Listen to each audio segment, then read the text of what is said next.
my good friend Peter Anthony first moved into Collingwood, we ended up bunking together on St. Marie Street in a haunted house. And what happened was my daughter, she had gotten this rat, and the rat was female, and I figured, being an entrepreneur in that, she could sell little rats to all the other kids in school because she bought a rat. So we got a male rat. Next thing you know, there's rats all over the cage there and that. But the only thing we forgot was the bars were not tight enough to keep baby rats from escaping. So the next thing you know, the whole apartment was infested. So there was Peter and I living with all these baby rats that quickly became big rats. So then I had to pull out my pellet gun and exterminate the pet rats that I got from my daughter. And Peter and I just, this one time, this one rat stuck his head up from the oven, from the stove, from the top of the stove, and it was almost like ducks in a shooting gallery. They'd stick their head up, and you had to kill them because if they started chewing the wiring, they started a fire.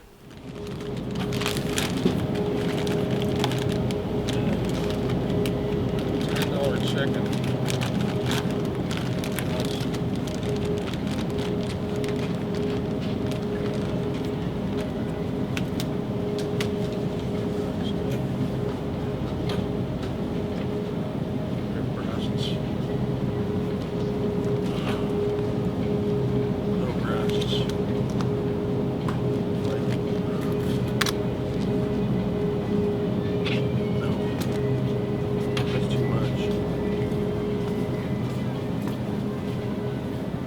Yeah, some of my best memories of playing with Peter revolve around the Gateway. Of course, Kelly, he had put this jam together, and so every Sunday night we'd be playing there. Wayne Fennell, Whitey, Harry Summers, a whole eclectic bunch of musicians. Barry Much, he was another regular. Rocky was even there sometimes. Bill Kinnear, he dropped dead on that stage there that one night. But anyway, this I was right in the midst of my breakup, and my ex showed up at the pub with this black fella who was a friend of mine. And anyway, they were really, I was playing up on stage, and next thing you know, it was at the end of the night, and this fight broke out between me, her, and him, and I ended up chasing them right through the Gateway bar, around the whole bar. And at the time, the musicians were all loading the gear up and that, and Peter watched the whole thing, and I said, how could he do that to me, my friend? And Peter said, only in Collingwood, they say, only in Collingwood. And that just cracked me up, because it was like, the second time I chased him through the bar, this time there was a cab waiting out front, one of those sliding door cabs. And they just got into the cab and slammed the door just as I got up to the cab. And they got away. And, that's when I came back, and Peter made that apt comment about only in Collingwood, only in Collingwood.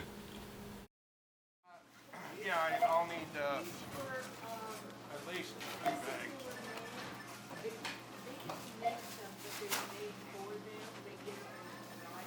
Next them that they were made for them, they give them design.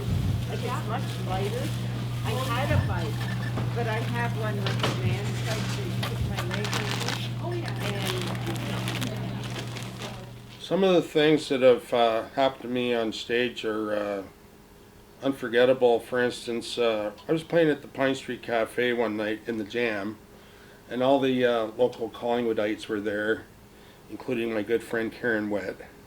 And I got a little carried away playing the trumpet, and I actually got about 6 inches away from her head, and I thought I was playing beautiful music, but apparently I was blowing her head off, because she turned around and shoved the horn right into my mouth, and the resulting impact almost knocked my teeth out, and I was very upset, and I lost it, and I ended up taking the trumpet and smashing it on the floor and jumping up and down on it, taking all my anguish and anger and pain out on the trumpet, because I really like Karen. It was my fault for blowing it in her face in the first place. But a funny thing happened when I started destroying the horn. all the girls swarmed me. So I was surrounded by all these women because I had smashed my horn.